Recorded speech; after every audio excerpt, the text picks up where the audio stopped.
Terry Nichols with the Montana Watershed Coordination Council. We host these conservation conversations every month, except we are going to take a break in the summer, which we did last year too. Just have to thank Northwestern Energy has been sponsoring these, so that's been really helpful, actually paying for my time. So thanks to them.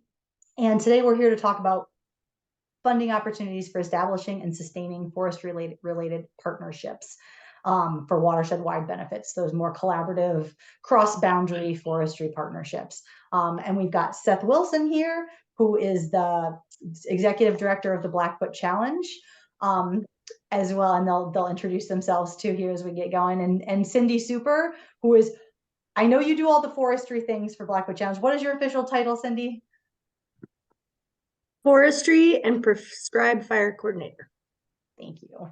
And then also Matt Arno, the Forestry Assistance Bureau Chief for Montana DNRC Forestry. And Matt and Seth are gonna kick us off with a short presentation, and Cindy may chime in as well. And then I don't know if the three of you have been on these conservation conversations before, but they really are meant to be a conversation. So, the presentation kicks us off, and then just plenty of time for Q&A and open discussion. And a lot of these have just been good back and forth exchanges. I know, Matt and Seth and Cindy aren't the only people here who would have experience in this, so we'll be leaning on everybody to just jump into the conversation after the initial presentation. And then just to start off, let's have everybody introduce themselves. Just your name, who you're with, and why you're here, why you're interested in this topic.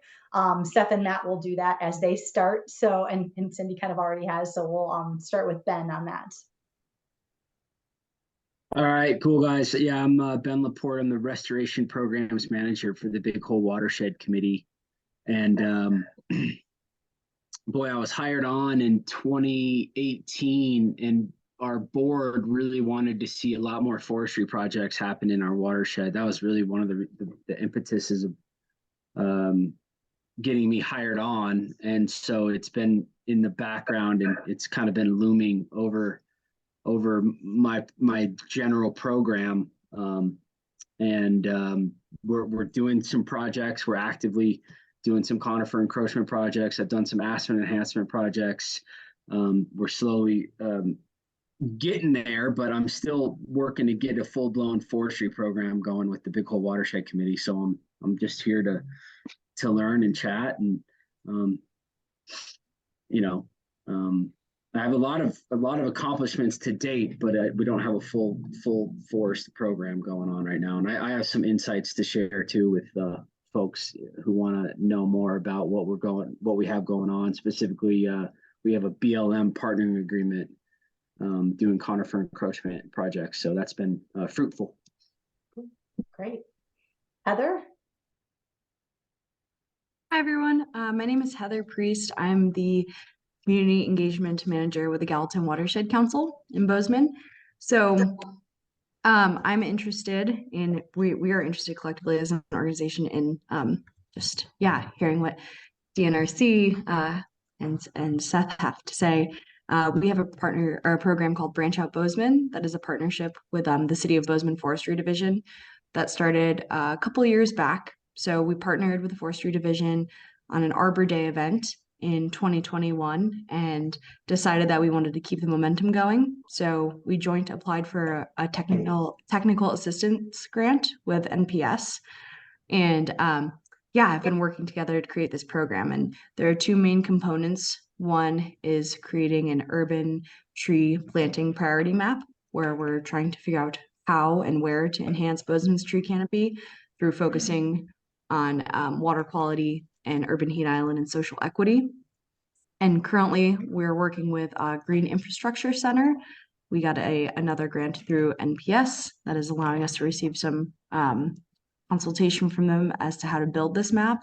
And then also there's the community volunteer portion of that program where we're getting, community out on the ground actually planting trees. And so both of those are in motion. Last year we planted 65 trees, and we just had a successful Arbor Day and have another planting in September. And we really want to keep the momentum going and pinpoint where these trees can be planted and enhance the canopy as much as we can. It's the more urban end of the forestry too. I like that. Yeah, for now, because that's where City of Bozeman is focused, but hoping to expand out as well. Great. And Lisa. See if this works. Can you hear me? Yeah, we can. Okay. Hi. So I'm just joining the conversation to try to stay informed because it's so hard to stay informed with all these things that are resources to our stakeholders. And this way, when they ask me, I can point them in the right direction or I can write it into a TMDL. So I really appreciate these. Thank you so much. And Lisa, are you with DEQ? Okay. Yeah, I was trying to remember. Great. All right. Well, then I think, I mean, Matt and Seth, I'm going to pass it off to you if you want to introduce yourselves individually or just do what you do. It's all good. Go ahead, Matt. Yeah. I'll start. I'm Matt Arno. I'm the Forestry Assistance Bureau Chief for DNRC in Missoula. And so I work for the Forestry Division, which is part of the Forestry and Trust Lands Division of DNRC. And I am mostly going to talk about wildland forestry, fuels and fire today. But Heather, I really would like to make sure that our urban community forestry program manager, Jamie Kirby, knows what you're doing. And maybe we could talk just a little bit at the end about some opportunities that I think that are going to be coming with our urban community forestry program. Fantastic. Thank you, Matt. Yeah, Yeah. I would love to chat about that. All right. I am going to attempt to share my screen here.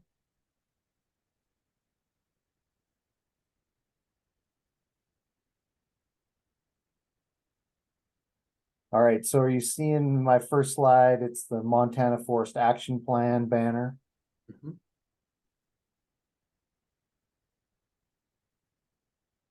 Okay. So in 2020, we updated our forest action plan. And you can find that at montanaforestactionplan.org or just Google Montana Forest Action Plan. It's the first thing that comes up. And in that process, we identified that 9.1 million acres of forest land in Montana have elevated fire risk and degraded forest health. That's nearly a third of the forested landscape in Montana. And then we did some refining and got that down to 3.8 million acres of forest land in the greatest need of attention. That's still a lot of acres. And I guess I just mentioned this as part of the context of why we have a significant amount of funding available and why we wanted to talk with watershed groups about this, because we have this funding and we really like to work with partners to get that funding out on the ground. And I guess I should also just mention that the Forest Service has their 10-year wildfire strategy, and we're also getting significant amount of funding coming through DNRC from that as well. So this next slide is just a slide of our partners that we currently are working with for our hazardous fuels program. And if you look at this next slide, you can see that we do have a number of watershed groups besides the Blackfoot Challenge that are partners that we work with in the fuels reduction program. And at the bottom, one of our new partners is the Gallatin County Emergency Management Department and also the Lower Musselshell Conservation District. So we have two main programs that we manage for hazardous fuels, or I'm sorry, three.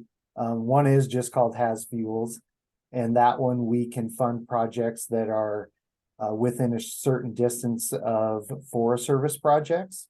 So they have to have some adjacency with federal Forest Service projects.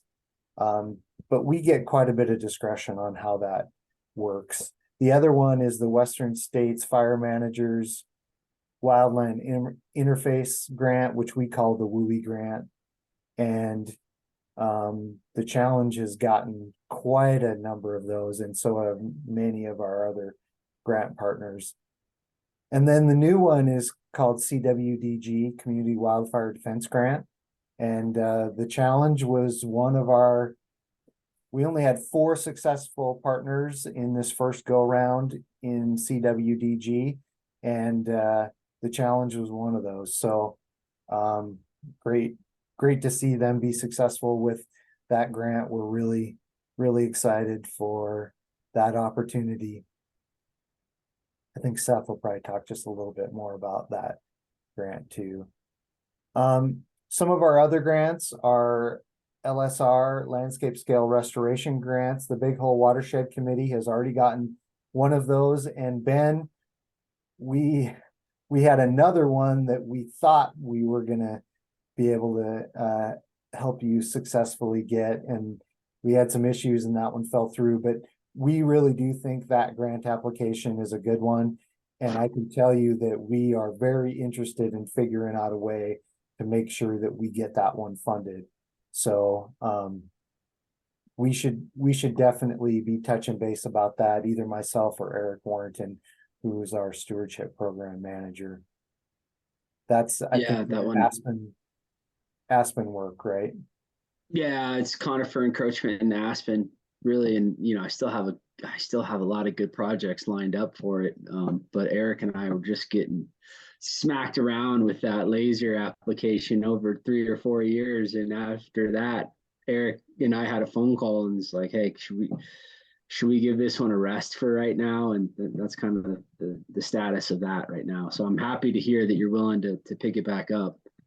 Yeah, We've come really close in yeah, like we 3 are. in a row. In fact, I think we may just figure out how to pick it up with the second bullet here is our Forest Action Plan grant program, which is state funding. And we just recently got a bump in that from the legislature. So I think we may just have some discussions about maybe how we roll that LSR application into a Montana Forest Action Plan grant.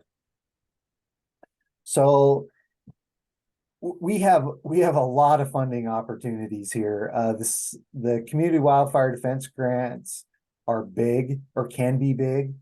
The one the challenge recently got is $1.4 million. We have one of our units in the DNRC that successfully applied for one, and it's about $5 million. So they can be really big. Some of the other ones can be much smaller. Has fuels, we cap those at 50,000 per application, and the WUI grants are usually the max on those is 270,000, but they can be less than that too. So there's a lot of different options for funding, and there's lots of different levels of funding that we can apply for in all of those as well.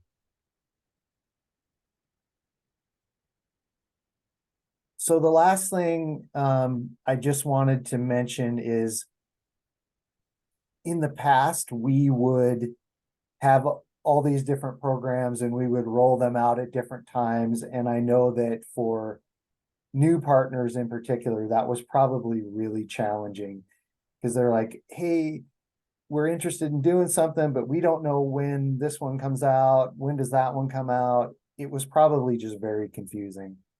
So what we did last year and what we expect to do again this year is at the beginning of January, or possibly we might even move it up. We might do it at the end of November or beginning of December, and we'll try to make sure that we let everybody know when this is going to happen. We will have an application period where we just ask for pre-proposals, 1-page proposals, and then the staff filter through those and then help people find which program we think is a good fit. Or if we really don't think that it is a good fit for any of them, we let people know that. In the past, we had people spend lots and lots of time writing these big grant applications, and then, you know, come to find out, hey, it wasn't really a very good fit and they weren't successful. And so we think that this process should be easier for partners and also help us all be a little more successful. So we think that's an improvement, and definitely happy to hear feedback from people if they think there are other things we can do to improve our process. But we really do want to make this easier for new partners and new people to take advantage. Hey, Matt, I have a quick question for you. Yeah. So I can see, so the application deadline for this year has passed, I see, right, in March. But you're saying to keep an eye out in November and December? Yep. Awesome. Okay. And certainly by January, the beginning of January. Great. And Thank you. If you have things that you think you'd be interested in, then definitely feel free to reach out to me and I'll get you in touch with one of our staff, and we can do a little bit of work even before we do the official pre-proposal. Thanks. Yeah, and Matt, if you could make sure to send MWCC that information too, we'll be sure to get it out and publicize it too. Absolutely, you bet. All right, that's all I had. Great. Well, thanks, Terry, and Matt. Thanks for being. It's great to partner with you on this today, and I appreciate everyone's time. Let me see here. Great. I just want to first off say that we've really had a very positive and long-standing partnership with Montana Department of Natural Resources and Conservation. And it's been, Matt actually was our forestry coordinator for how many years, Matt? Like 4 or 5, maybe? Yeah, it was 3. Yeah, 3 or 4. Yeah. And well, it's just great to, you know what life is like as an NGO, and having you in the agency has been really great for us, and building this partnership that's gosh, almost 12 years 12 years of sort of formal grant support when Cindy and I went back and looked at some of our grants over the last decade or so. So the Blackfoot Challenge, just very briefly, we've been incorporated. This is since 1993. This is our 30th anniversary. You can see what our mission statement is. I don't need to read it. We've got 10 full staff, 30-person board, $1.6 million annual budget. And I just really appreciate having Cindy Super on the Zoom with us today. She's our full-time forester and prescribed fire coordinator. So thanks, Cindy, and thanks for the help when we just put together some of these very, just a quick taste of what we've been doing with some of the DNRC funding. So we went back, and Cindy, thanks for digging up some of our data. We look back since 2011. We've done over 200 different projects with dozens and dozens of landowners across our 1.5 million acre watershed, and that's been supported by DNRC funding. And when we went back and sort of thought about it, there's been sort of an evolution in the mid 2010 2011 time frame when we were getting our forestry work really started. There was quite a bit of focus on defensible space, that whole concept of sort of tightly focusing fuels reduction projects, right around that 100-foot buffer from people's homes. So that's sort of historically where we really got started. And then it's evolved over the last decade or so to sort of involve more landowners, got more interested in extending some of that fuels reduction work onto their forested parcels of land that they might own. And then Cindy has really been sort of taking that and sort of trying to connect the dots now with scaling some of the work up and trying to link neighbor to neighbor work and sort of connecting those dots across landowners, and using a little less of that historic sort of shotgun approach to project development. Now more a bit more strategic, trying to get a little larger scaled response when you're working on these kind of projects. Let's see. Oops. since 2011, we've had about $1 million in grant funding, again, DNRC funding. So again, a very, very important partner for our forestry program. And Matt just mentioned this community wildfire defense grant, 1.43 million. Cindy, hats off to you for all the hard work you put in, and we're really excited about the focus on that will be fuels reduction and prescribed fire, working in conjunction. Cindy's being conservative when she wrote the grant. She thought maybe 1,500 acres of private and state lands will be able to be treated. We think we can probably do a little bit more than that. So that's exciting. That'll involve very likely 10 to 20 landowners at that 20 to 50 or 100 acre parcel level work. So we just received that. So we're really excited about that grant. And, it is a lot of money, but a lot of this will be it will be all put out into the landscape, working with, dozens of contractors, again, lots and lots of landowners on that. So that's an exciting opportunity in front of us. Many of these grants require match. So when we put together, this is sort of a rough estimate of the cash and in-kind match requirements. We've probably put up about $500,000 in match. And most of these grants require at least 25% match. So over the years, this is sort of a ballpark estimate. So that does take a little bit of match from, say, an NGO like us. Since 2011, we estimate about 3,000 acres have been treated, primarily on private lands, and working again with dozens of landowners. The average cost to those grants is about $500 an acre for those treatments. And I would just sort of round out and conclude by saying DNRC has been just instrumental in helping us build our programs.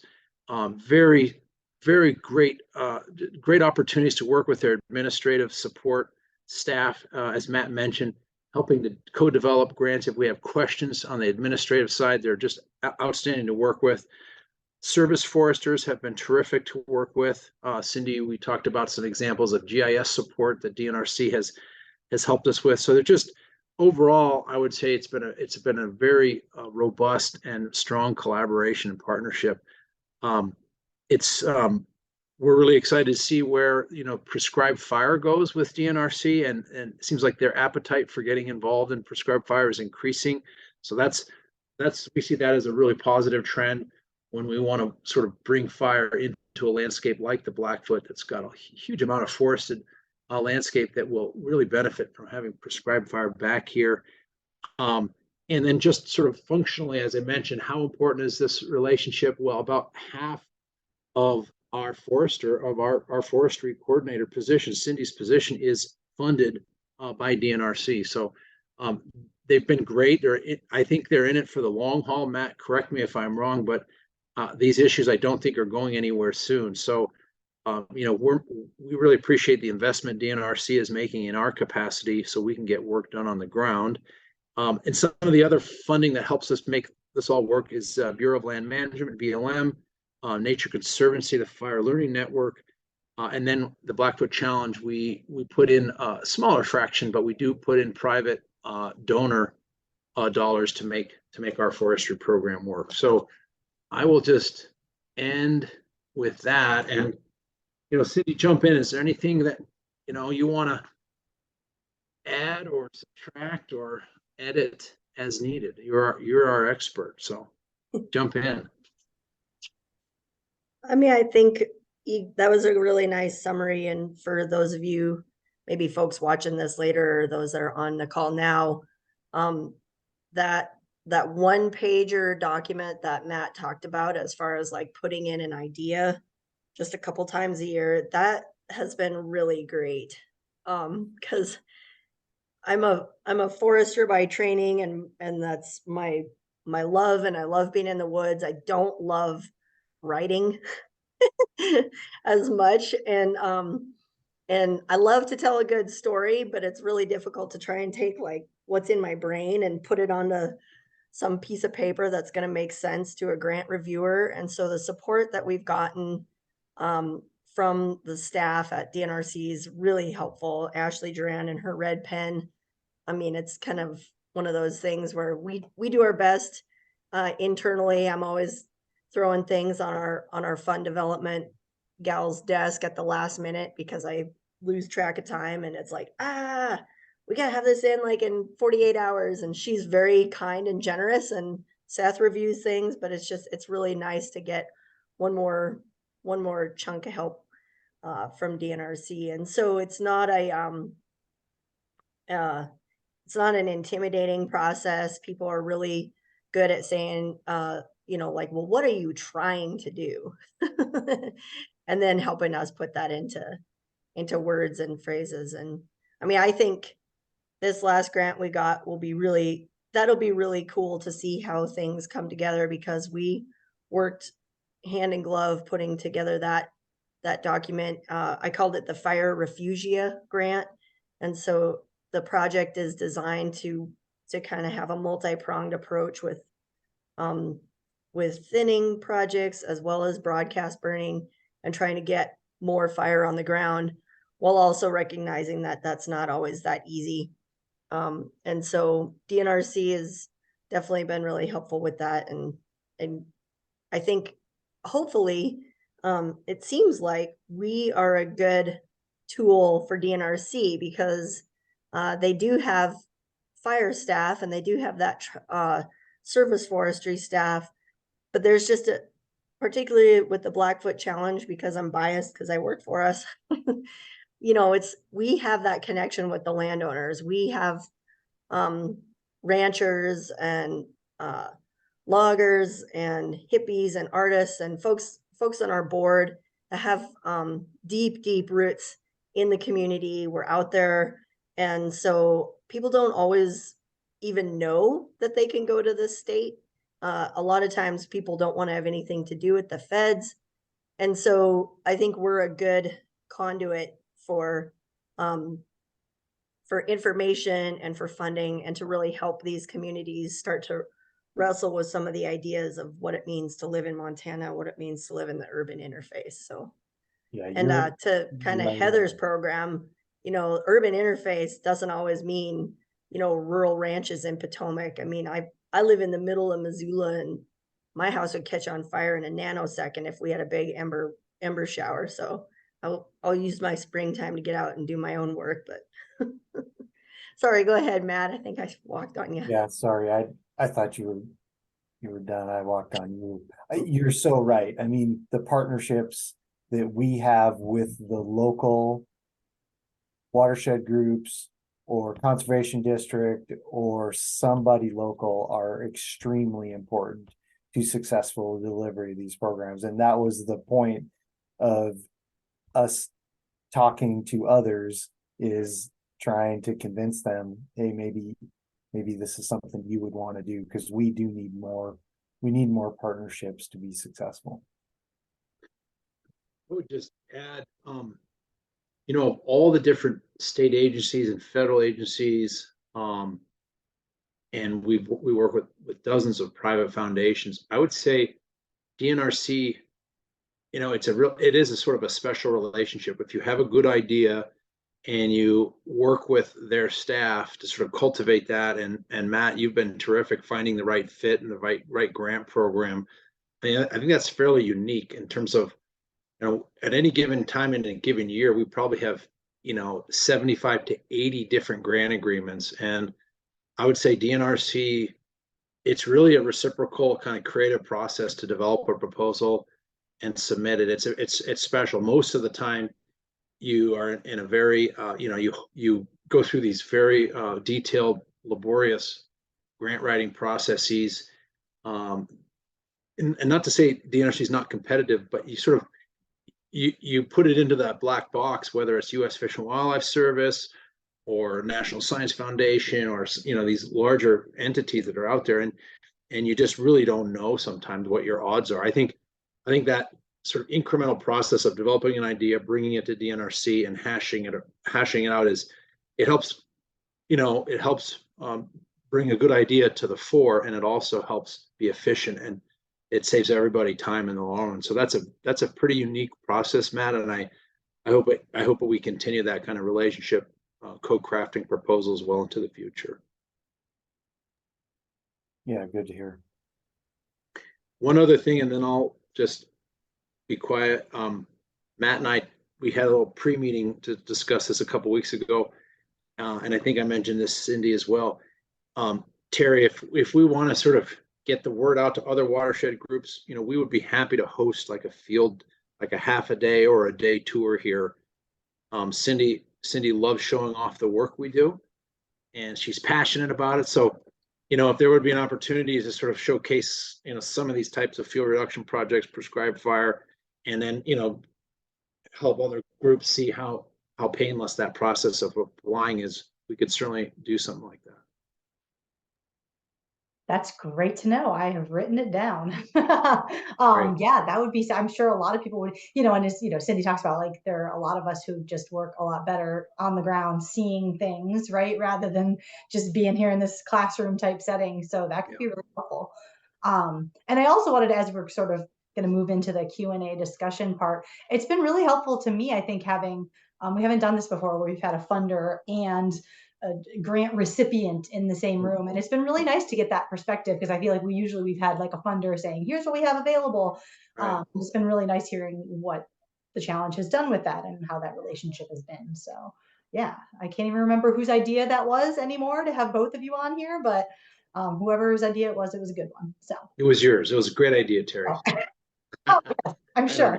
I'm kidding. Maybe it was Matt's. It was Matt. Yeah. No, it's great. It's that is Yeah, it's a good idea. No, I appreciate it. Thanks, you guys.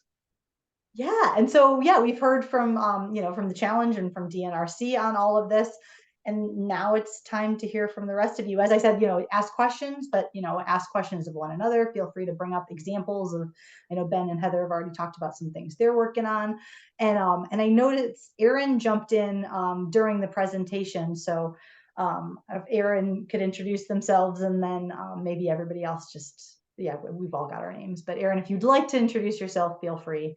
And if not, we won't pressure you. Hi, yeah, I'm sorry I jumped in late and I think I missed most of it. But my name's Erin Carroll. I am the grant writer for the Yak Valley Forest Council up in the very northwest corner of Montana. So yeah, I'd love to hear discussion, and I'm sorry for being so late. No worries. We've all got a lot going on, and this is recorded, so you can always just watch the beginning of that recording when I send it out. Yeah. Yeah, and yeah, thanks so much to Matt and Seth and Cindy for all that great information. Sure. So questions, thoughts? You have a question for Cindy. You talk about cross-boundary forestry, right? I love the idea. I think everyone does. That's one of the things that we're trying to do in the big hole, right? Just intuitively, it makes sense. How successful are you with that? Working with, like, you know, the Forest Service, and I know you mentioned BLM, but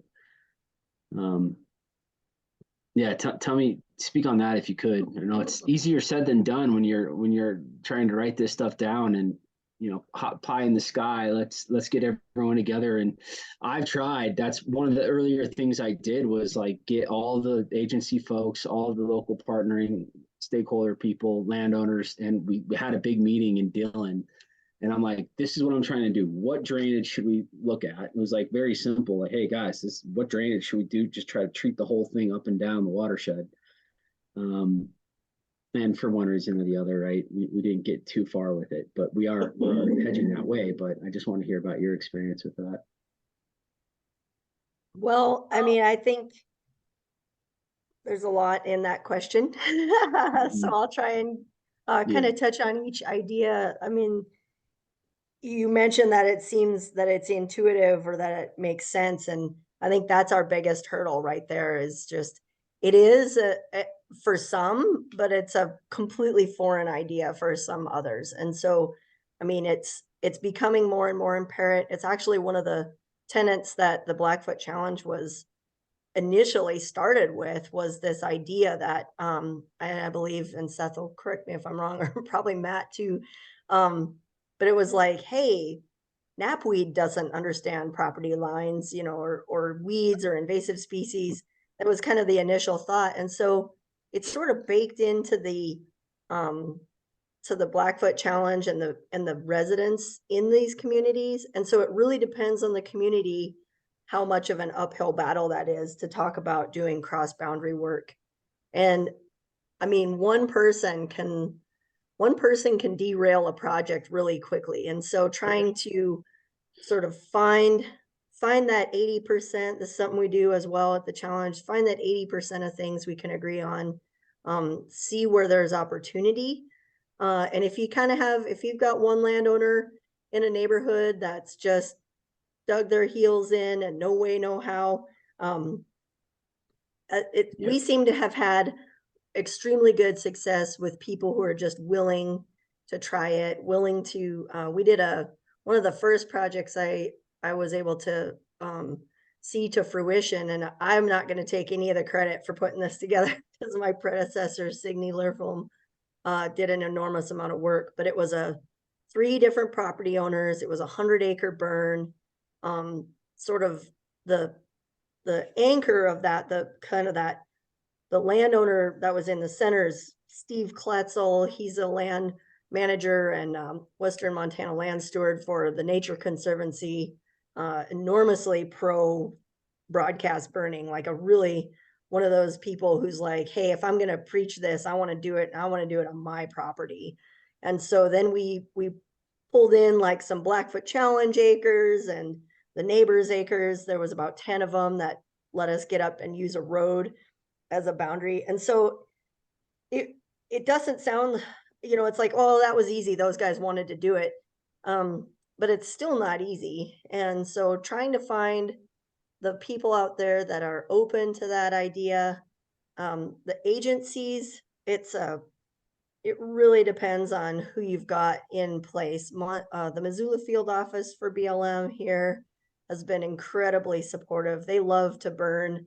But we just did a fire like a week ago, and I was like, oh man, why didn't we roll in the neighbor on this one? And it was like, oh, well, when we were doing this planning, we weren't thinking along those lines. And so you just kind of have to try to get out ahead of that. The neighbor, now that BLM has done their burn, the neighbor's like, sweet, I can finish my burning, and they're just going to burn right up, or the Forest Service. We have a ranch out in Hilmville, the Mannix Ranch. They've been doing burns in conjunction with the Forest Service for probably close to a decade, where they use Widen authority. And I mean, the Forest Service just asked a question one day, like, hey, can we, use this, Jeep trail instead of the fence line? And they were like, don't use that Jeep trail, like come down here and use the road. And, it's like 1,000 acres of private property. And so it's, we've had really good success, at least in what I would use as a matrix. That's the other, that's kind of the pivotal point, is like, what are you using to measure that success? I really don't like to use things like acres. I mean, it's a handy way to measure things. Everybody kind of knows what an acre is. You can use things like cost per acre or whatever for measuring things. But as far as what we're trying to do in the Blackfoot is we're really just trying to increase the amount of public acceptance there is, particularly with broadcast burning. And for some people, that's an incredible reach. You get the people who ask. I had somebody ask me yesterday, oh, what did you, and I didn't listen to the governor's presentation or what they're saying about the fire season this year, but it comes up every year during fire season. Oh, we're going to put all these fires out. And it's like, I think people are starting to see that that's not, you can't always do that. And so as time kind of goes on, I think nature is helping us a little bit with trying to convince people that maybe we need to do things a little bit differently. I look at a grant that's going to be a 4-year project proposal, and I got $1.4 million, and it sounds like a lot of money, and it is a lot of money. But I mean, you order a type 1 team on a large incident, you've spent $1 million, and you're going to spend $1 million a day as long as that incident is as long as that incident is active. And so there's going to be I can't help but think that there's got to be a reckoning. It might not be in my lifetime, but it's like if we don't start doing things differently, it's just this is not tenable. And so people are figuring that out. People are seeing that in other states. The Southeast has a really robust program. Florida burns more acres than any other state in the union. And so, of course, different fuel type, different conditions, different weather. But, you know, we're trying to work hard here to try and think of new ways to do things, better ways to sort of like shift that public opinion. And that's a good start to look at a drainage or look at a watershed or look at a neighborhood. You might need to dial it back a little. You might need to just say, okay, where are the people that are willing to do this? Because a lot of people, they don't want to be told, they want to see it, and they want to see.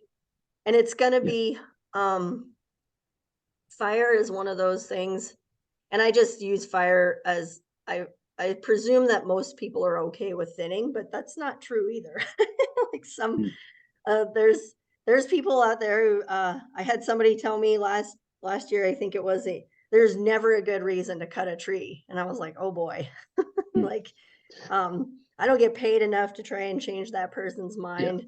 Right. You know, Just it's like, move on. okay, well, there's that, you know, and then there's some people who have no problem cutting all the trees. And so we try to kind of hit that middle ground, work with the folks that are already interested, that are already curious, and just try to bring other folks alongside. That's why I love the tours. I love taking people into the woods.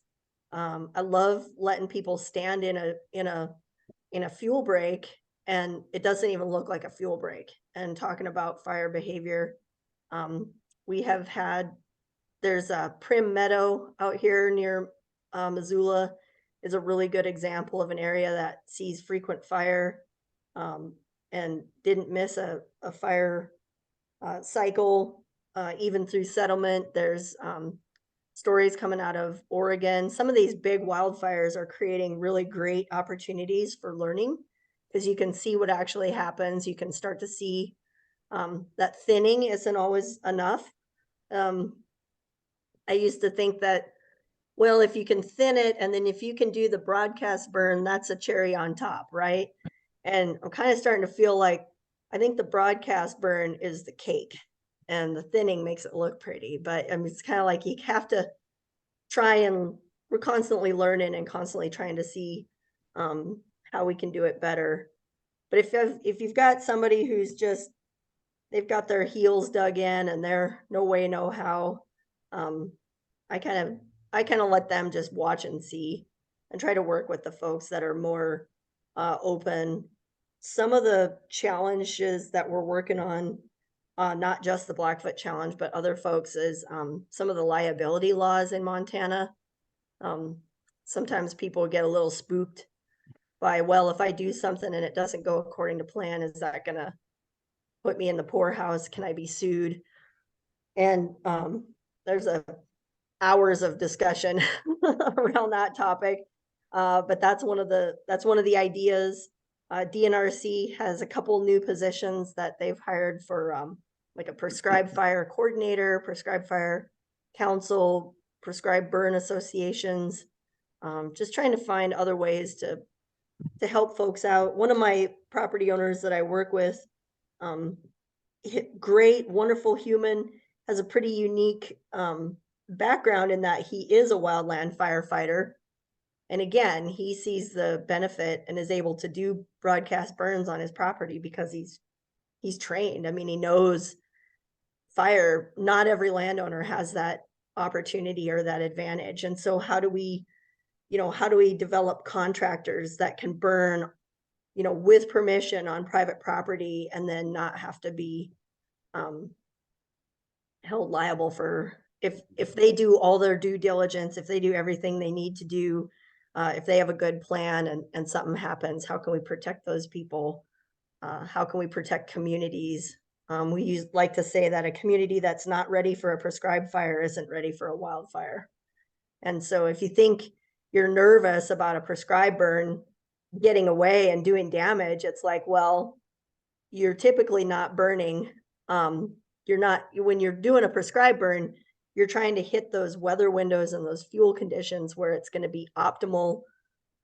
But it's not going to be what I call the apocalypse. It's not going to be the hottest, driest, windiest day of the season.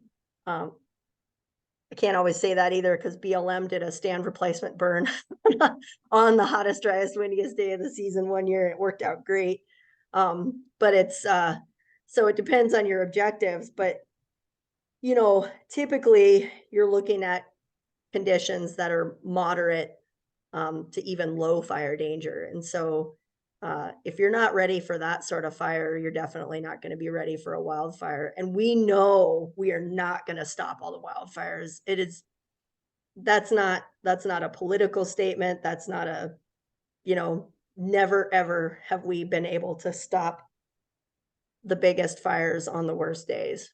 And so let's do something different. Let's try something different and get people excited about it and get people to do it with their neighbors. So we're not putting, you know, dozer line or hand line on a property boundary. That doesn't make sense. So you can tell she's excited, isn't she? You got me going. Okay. I hope I answered your questions, Ben. I No. don't know if Yeah. No, that's I great. derailed it or I'm giving you a not. hard time, Cindy. No. Yeah, that's great, Cindy. No, I Well- appreciate the insight. I mean, what I've come to encounter really is, I mentioned this participating agreement we have with the BLM, and that's opened up the door for us to do these conifer encroachment projects, these forestry projects on BLM lands. But then you can also look at you can spend that money on private lands too. So I've used their NEPA as a driving force to go on BLM, and then I'm looking at neighboring private lands to reach out to. And so that's been beneficial. I'm kind of using the NEPA as a direction instead of just like picking a drainage. Just makes sense to me, right? And then the same with the Forest Service is I'm gearing up to enter into a participating agreement with them to help them basically facilitate their forestry projects, and they already have the NEPA done too. And then that just points me to, okay, where can I reach out to private landowners in the same vicinity? So, you know, I don't know if it's like the chicken before the egg or what, how to really go about it. But at the moment, I'm using the NEPA and the MEPA as my driving force to reach out to other private landowners. Yeah. Thanks to both of you for those insights on, just the complexities of putting these projects together and getting people on board and all of that stuff. I'd love to hear in the few minutes we've got left here from anybody else, maybe different foresters. I know we didn't really hear much from Lisa or Aaron, or if you have any other questions or things that you're working on percolating in your watersheds.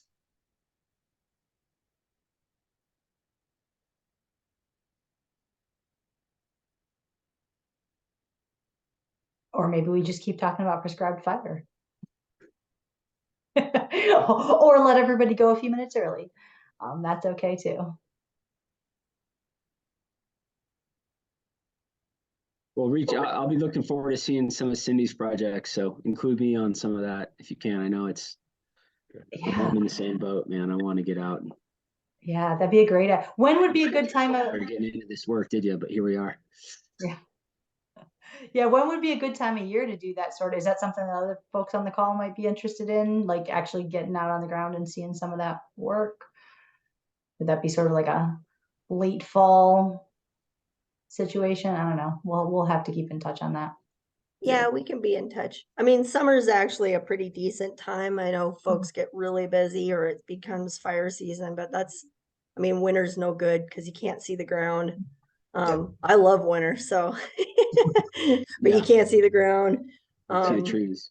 And then and spring is sometimes tough because it's our burn window, and fall too. We run into burn season and school and whatnot. But from now until the snow flies, I'm happy to take people out. And, you know, if any of you happen to be in the neighborhood and just want to impromptu, there, or even if you're driving yourself through, Lubeck Experimental Forest has done some neat projects, and some of them are right there on the highway, right next to their, the Castle Center, the Education Center. And again, that's one of those things where it's like, well, you know, they're kind of apologetic, like, oh gosh, I'm so sorry. We only have a 5-acre project. I'm like, yeah, but thousands of people are going to see it. Like people are going to be going to summer camps and dropping their kids off and seeing that, you know, the 600, 700 acre burn that the BLM did in the wilderness. It's like, it's cool. I'm glad, but I mean, only a handful of people are going to see it. So, yeah. So if you're if I'm around, I'm happy to show folks, or I can point you to where we've done some stuff. That's something we do want to try and do a little better job of, is sort of like a driving tour, you know, where it's like, oh, that looks like a burn. What happened there? And you can just get on the internet and check it out. So lots to do. Great. Well, thanks, Cindy. And so, yeah, so glad we had you on this call as well. Thanks to all three of you, Matt, Seth, Cindy, for being on here, sharing all your expertise. These conservation conversations, we do them every month, but we do take a break in the summer. So we'll be back in October. I think I dropped that as the link to the page is in here. And I've also been trying to plug, you know, just in terms of keeping the conversation going, we do have that watershed coordinators forum now. So if people want to drop questions, respond to things on there related to forestry funding and forestry health projects, that is a resource as well.